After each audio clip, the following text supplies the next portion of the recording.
오늘은 제6차 특세 17번째 시간입니다. 오늘은 지난 토요일에 이어 우쭐대지 않는 인생 두 번째 제목으로 하나님의 말씀을 전하도록 하겠습니다.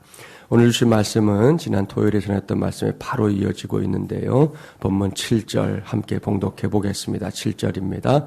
사람들이 요담에게 그 일을 알림해 요담이 그리심산 꼭대기로 가서 서서 그의 목소리를 높여 그들에게 외쳐 이르되 세겜 사람들아 내 말을 들으라. 그리하여야 하나님이 너희의 말을 들으시리라. 이 말씀을 잘 보십시오. 지난 시간에 살펴봤던 말씀에서 아비멜렉이 형제, 물론 배다른 형제이긴 하지만 그래도 한 아버지 밑에서 태어난 형제 70명을 사륙할 때 간신히 살아남은 자가 있었다 말씀드렸습니다. 그는 기드온의 막내 아들인 요담이었습니다. 요담은 아비멜렉의 눈을 피해 숨어 있었습니다. 얼마 후에 그가 한 가지 뉴스를 접하게 됩니다. 그것은 아비멜렉이 세겜 사람들에 의해서 이스라엘의 왕으로 추대되었다 하는 뉴스였습니다. 이 뉴스를 전해들은 요담은 가만히 있을 수가 없었습니다. 그리심산 꼭대기로 올라가서 그곳에서 세겜 사람들의 귀에 들릴 만큼 큰 소리로 한 가지 우화를 이야기하고 있습니다. 오늘 본문 8절부터 15절까지의 말씀이 그 내용인데요. 어느 날 나무들이 회의를 했다는 겁니다. 그 회의의 결론은 한 나무를 나무나라의 왕으로 삼아 그를 섬기자 하는 것이었습니다. 이 회의를 통해 만들어진 이 나무나라 왕 추대위원회에서 몇몇 나무들을 찾아가 자신들의 뜻을 전합니다. 첫 번째는 감람나무였습니다. 감람나무님, 저희들이 이번에 우리 나무나라를 위해 왕을 세우기로 했습니다. 그 중에 영순이가 감람나무님입니다. 제발 저희들의 소원을 들어주시고 저희의 왕이 되어주십시오. 나무나라 왕 추대위원회는 이렇게 간절히 구했습니다. 하지만 감람나무는 정중하게 거절합니다. 나의 기름은 하나님과 사람을 영화롭게 하나니 내가 어찌 그것을 버리고 가서 나무들 위에 우쭐대리요. 다음에는 무화과 나무를 찾아갔습니다. 무화과 나무님, 저희들을 위해 이 나무나라의 왕이 되어주십시오. 이들의 간청을 들은 무화과 나무도 이를 거절합니다. 나의 단 것과 나의 아름다운 열매를 내가 어찌 버리고 가서 나무들 위에 우쭐대리요. 나무나라 왕 추대위원회는 실망했습니다. 할 수 없이 포도나무를 찾아갑니다. 포도나무님, 저희들에게 왕이 꼭 필요합니다. 저희들의 왕이 되어주십시오. 하지만 이번에도 그들은 거절당합니다. 하나님과 사람을 기쁘게 하는 내 포도주를 내가 어찌 버리고 가서 나무들 위에 우쭐대리요. 나무나라 왕 추대위원회는 지쳤습니다.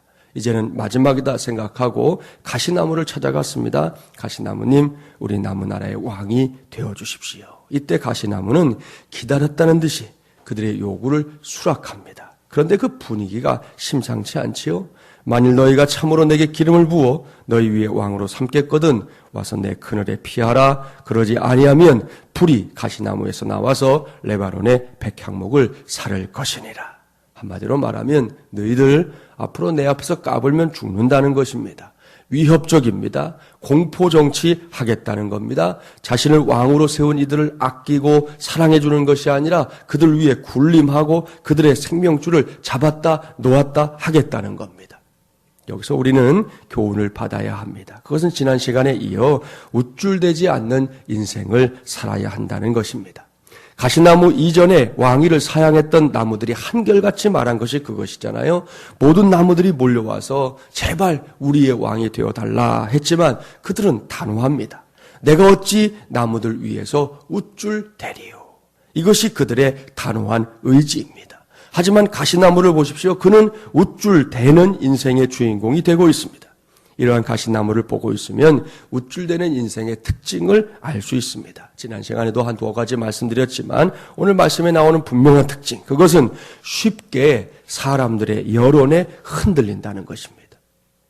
귀가 얇습니다. 이렇게 말해도 혹, 저렇게 말해도 혹 하는 사람입니다. 그리고 그는 분수를 넘어서는 사람이에요.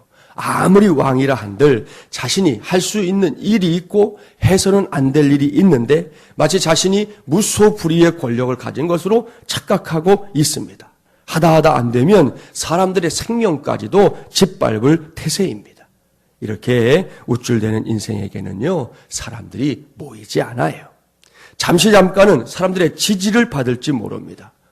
저 사람을 우리가 세우면 뭔가 우리가 좀 덕을 볼 것 같아. 그래서 지지를 받을 수도 있겠지요. 하지만 사람들이 그의 진정한 정체를 알았을 때에는 그의 곁에 더 이상 남아있지 않게 되는 겁니다. 사사기 9장 22절 이하에서 그 확실한 증거를 찾을 수 있어요. 기껏 아비멜렉을 왕으로 추대했던 세겜 사람들이 어떤 사람들인지 지난 토요일 날 말씀드렸죠. 이 아비멜렉에게는 외갓집이었습니다. 이 어머니 쪽 그런 친척들이 모여있는 것이 세겜 사람들인데, 이 사람들이 그 힘을 힘입어서 자기들의 인척으로 여겼던 이 아비멜렉을 왕으로 세워놓고는 사사기 9장에 가보면 3년 만에 아비멜렉을 다 떠나버립니다. 왕으로 세운 지 고작 3년 뒤에는 모든 사람들이 등을 돌려버리고 말았다는 것입니다. 그뿐이 아닙니다. 아비멜렉도 한 여인이 던진 맷돌에 목숨을 잃고 맙니다. 이것이 우쭐대는 인생의 최후입니다.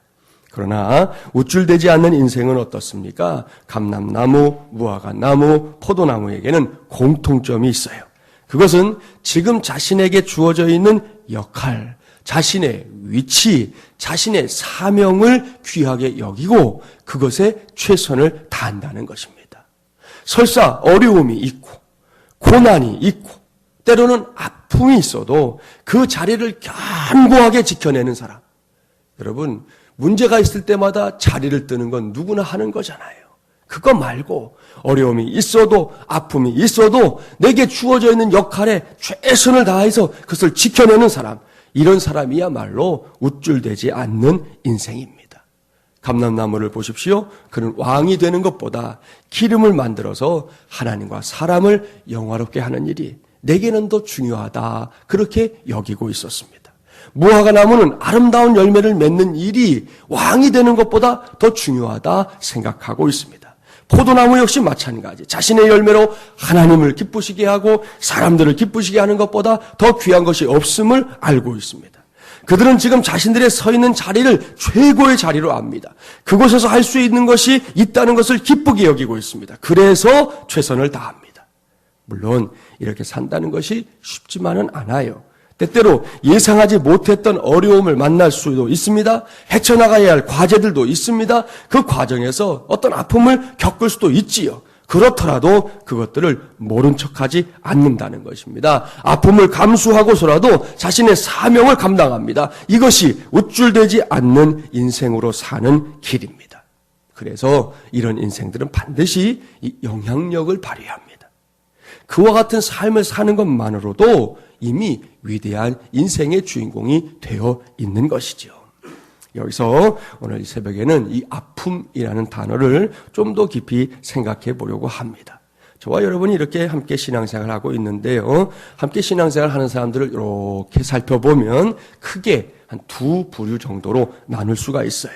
그것은 신앙의 세월, 이 신앙의 연륜과 함께 성장하는 그리스도인이 있는가 하면 그 흐름과는 무관하게 도무지 세월이 흘렀는데도 성장이 없는 그리스도인들이 있습니다. 이 두 부류가 있는데 여기서 전자는 문제가 없어요. 믿음 안에서 신앙의 연륜과 함께 잘 성장해가는 그리스도인들을 보거나 만나는 것은 참으로 큰 기쁨입니다. 여러분 주변에 여러분이 전도한 사람이 이렇게 잘 세워져 가는 거 봐보세요. 그거와 같은 기쁨이 없어요. 여러분 그런 사람이 세례라도 받아보세요. 그날은 내가 세례받은 것보다 더 큰 기쁨이 찾아오는 것을 우리가 경험한다는 것이죠.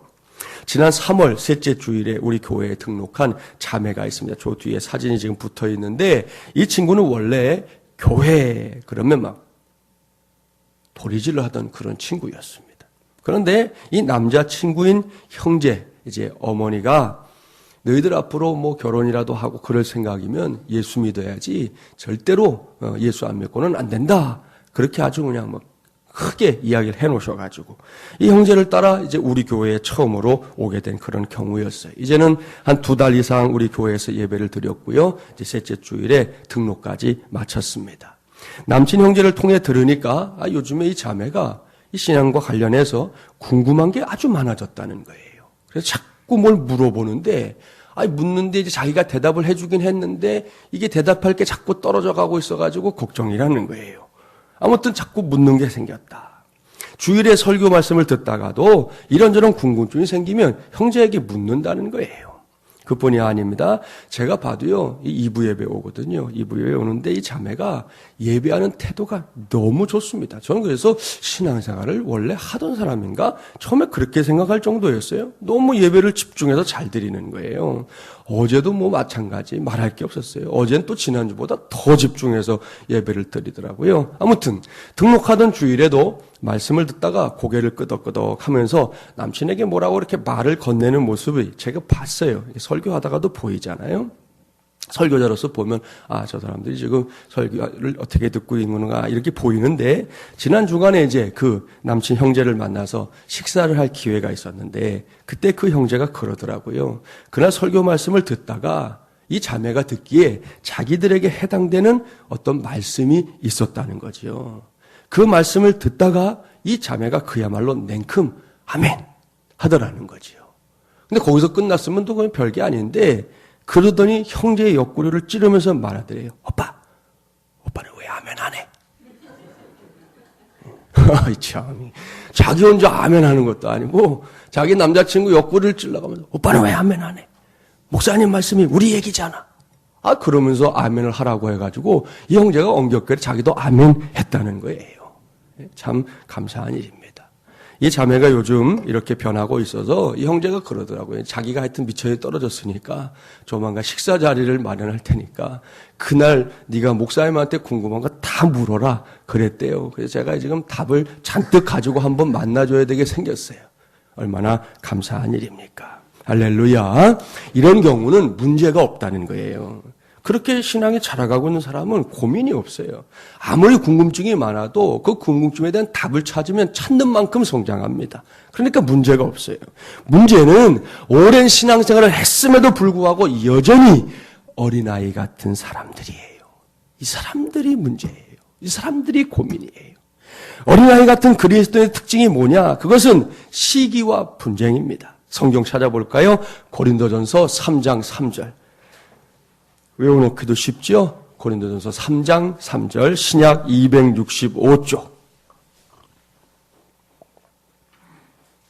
한 절 말씀만 함께 봉독해 보겠습니다. 3장 3절입니다. 함께 봉독해 볼까요? 너희는 아직도 육신에 속한 자로다. 너희 가운데 시기와 분쟁이 있으니 어찌 육신에 속하여 사람을 따라 행함이 아니리요. 사랑하는 새벽용사 여러분, 보십시오. 어린아이 같은 신앙은 자기 자신으로 살지 못하고 자꾸 남을 의식합니다. 어제 전했던 말씀대로 비교의식에 사로잡혀서 시기하고 질투하고 분쟁을 일으킵니다.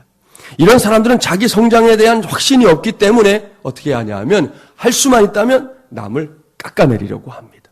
그래서 가는 곳마다 분쟁이 일어나는 거예요. 한마디로 유치한 신앙이지요. 그래서 여기서 우리는 물어야 합니다. 어떻게 해야 우리가 이러한 신앙의 유치함을 벗어날 수 있을까? 김구 선생님 다 아시죠? 김구 선생님의 백범일지를 본 사람들도 있을 텐데요. 김구 선생님의 삶에 대해서는 이런저런 평가가 있을 수 있는데요. 그래도 대체적으로 김구 선생님 그러면 훌륭한 민족의 지도자, 그렇게 거의 대부분의 사람들이 꼽습니다. 그분도 사람이니까 조금 잘못 판단하는 부분도 있고 또 아무것도 아닌 일에 그 일지를 보면요, 크게 흥분했던 일도 나옵니다. 한 번은 과거 시험을 봤는데 떨어졌어요. 시험이 떨어진 게 누구 잘못이죠? 시험 떨어진 게 누구 잘못이에요? 자기 잘못이죠. 자기가 공부를 제대로 못했으니까 그런 거잖아요. 그런데 그 일지를 보면 관리의 부패 때문에 내가 시험에 떨어졌다, 그렇게 쓰고 있어요. 그러니까 참 웃음이 나오는 대목인데요. 아무튼 많은 사람들이 김구 선생님 같은 민족 지도자가 되기 위해서는 탁월한 능력이 있어야 한다 생각할 것입니다. 뛰어난 인격이 뒷받침되어야 한다 생각할 것입니다. 틀린 생각 아니지요. 그런데 백범일지를 읽다 보면 깨닫는 것이 있습니다. 탁월한 능력, 뛰어난 인격만이 지도자를 만드는 것은 아니다. 김구 선생님이 민족 지도자가 된 것은 가장 핵심적인 이유가 뭐냐? 민족에 대한 아픔을 느꼈기 때문이었습니다. 그렇습니다. 나라 잃은 백성에 대한 아픔이 뭔지 그는 알았습니다. 먹고 살기 위해 만주등지로 흩어진 이 동족들에 대한 아픔, 그 가슴 아픔이 김구 선생님을 민족의 지도자로 만든 것입니다. 요즘 젊은 사람들이 관심 많은 게 스펙을 쌓는다는 거예요. 이러저러한 경험들, 자격증 이런 걸 쌓으면 자신이 뭔가 인물이 될 것이다 생각합니다. 유학도 다녀오고 경험 쌓으면 지도자가 되는 줄 아는 것이죠. 물론 그렇게 되는 지도자도 있지요. 그런데 진정한 지도자는 그것만으로 되는 게 아니라는, 스펙을 쌓았다 해서 훌륭한 지도자가 되나요?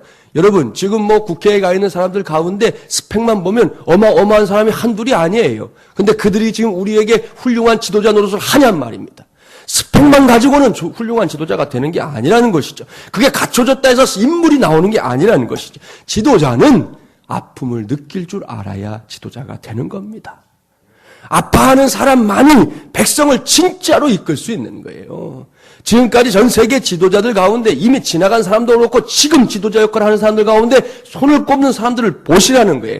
그들은 자기들이 만난 그 국민들의 아픔을 진짜 아는 사람들이었어요. 왜 넬슨 만델라의 장례식에 그렇게 전 세계 사람들이 가서 추도하고 그 사람을 추억했습니까? 그 사람의 삶이 그랬거든요. 진짜 아픔이 뭔지를 알았던 사람이었기 때문에 사람들이 그를 생각하고, 지금도 세월이 흘러가고 있지만 여전히 만델라를 추억하는 사람들이 얼마나 많은지, 전 세계 곳곳에 그와 같은 일들이 지금도 일어나고 있는 것입니다.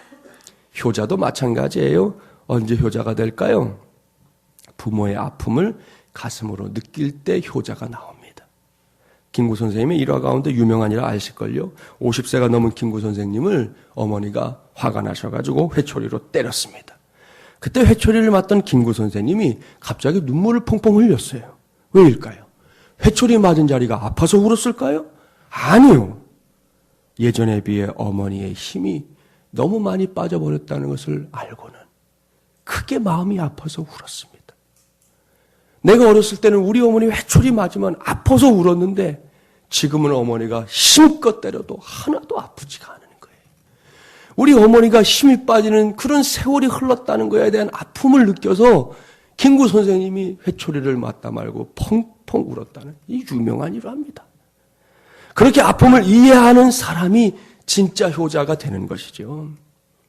여기서 우리는 오늘 우쭐대는 아비멜렉을 떠올려야 합니다. 그는 진정으로 다른 이들의 아픔을 모르는 사람입니다. 이 사람에게 중요한 건 내 상처만이에요. 토요일날 말씀드렸죠. 아비멜렉은 우리로 말하면 서출이었다니까요. 정실의 자식이 아니었습니다. 세겜에 있던 첩의 자식이었습니다. 그러니 자기 아버지가 기드온, 그 유명한 지도자였음에도 불구하고 그 세월 속에 가졌던 아픔이 있었어요. 상처가 있었어요. 그런데 그 상처, 자기 상처만 봤다는 거지요.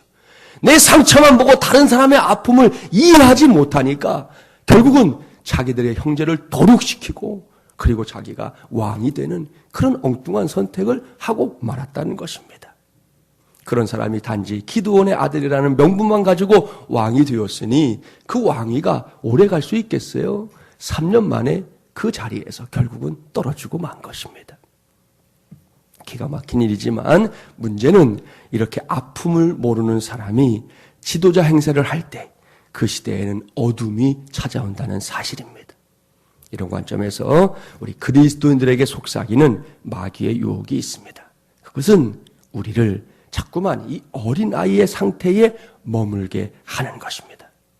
여러분, 여기서 어린아이로 머물게 한다는 것은 앞서 말씀드린 것과 좀 연결시키면 뭐냐 하면 우리에게 아픔을 모르게 한다는 것이죠.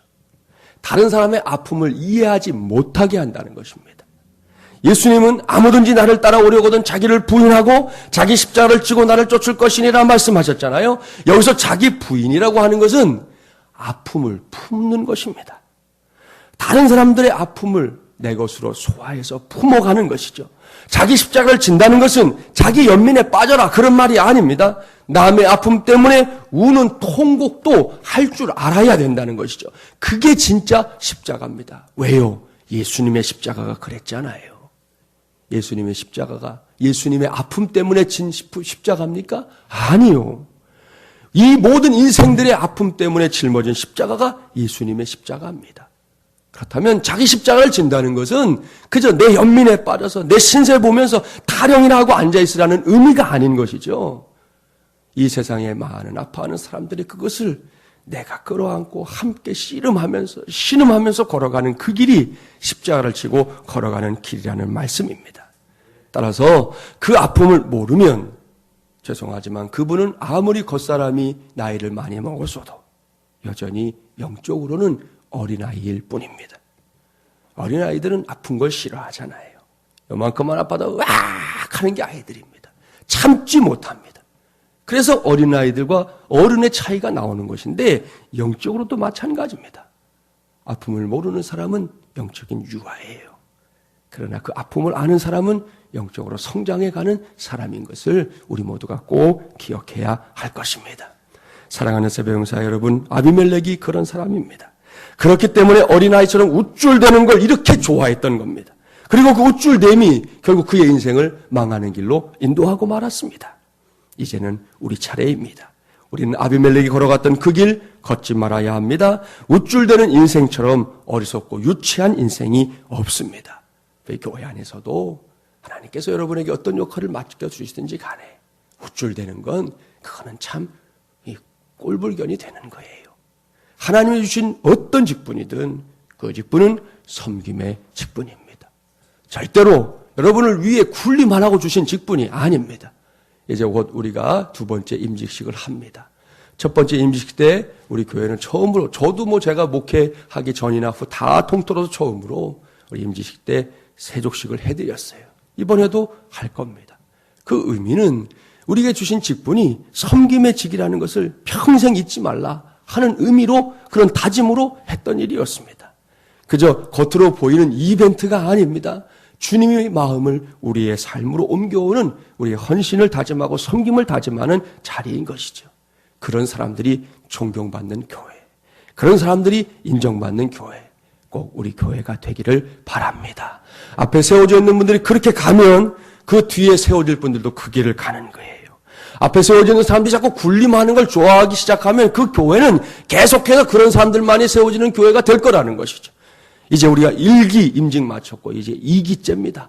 초반부터 우리 교회는 우쭐대는 직분자들을 세우는 것이 아니라 우쭐대지 않는 직분자들, 정말 성도들의 아픔이 무엇인지를 체감하고 그것을 끌어안을 줄 아는 그런 직분자들을 세우는 교회가 꼭 될 수 있기를 바랍니다. 그렇습니다. 우리는 십자가 신앙 붙잡아야 합니다. 주님께서 아파하면서 걸어갔던 그 길 말입니다. 그것이 사순절의 의미 아닙니까? 그 사순절의 의미를 생각하면서 이 새벽에는 주님의 아픔을 깊이 살피는 것은 물론이고 내게 주어진 역할과 자리에서 내가 품어야 할 사람들을 떠올리면서 함께 기도하기를 바랍니다. 그래서 응답받는 이 새벽이 되기를 주님의 이름으로 간절히 축원합니다.